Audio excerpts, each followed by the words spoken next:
Alright, owner checked the drain line and breakers for me before I got here. Inside's running, outside's not. We're gonna take this panel off and we're gonna check the capacitor. First thing, I double check power.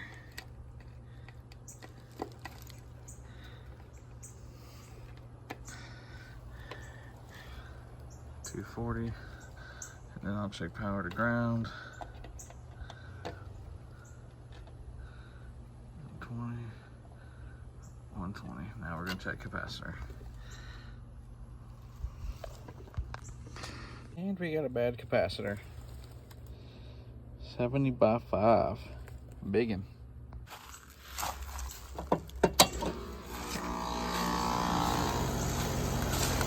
She's running.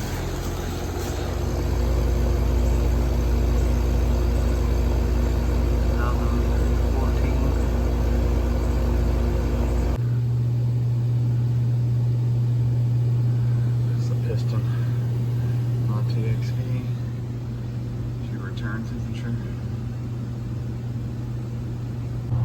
Not a very good temp split. We're gonna go check pressures. So I got the homeowner signed up for maintenance, so we can take care of that later in the week.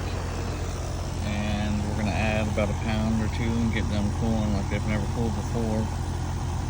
She's a little low. And now we're cooking.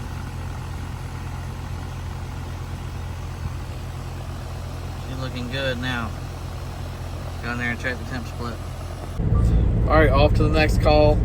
That one, that's probably your top 90% of calls in the summertime.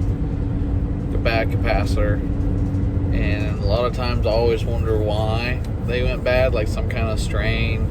But if the system is perfect condition, usually they'll last a long time. So I think they have a dirty coil outside, a few things going on. Unit's almost 10 years old, so they got a few things going on. Got them signed up with maintenance. I got them cooling, and I got that capacitor replaced. So sometimes if you want to be safe while you're doing the capacitor and checking the system, you can always recommend while you're there to go ahead and clear the drain line.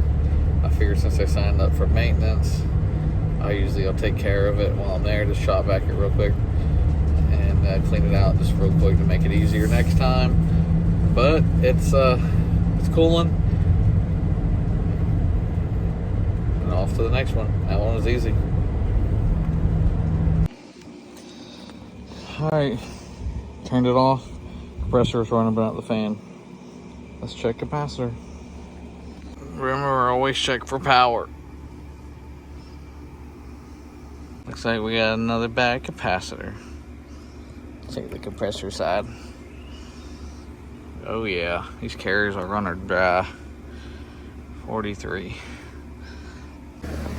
Alright, replaced it. She's running. Check the amp draw.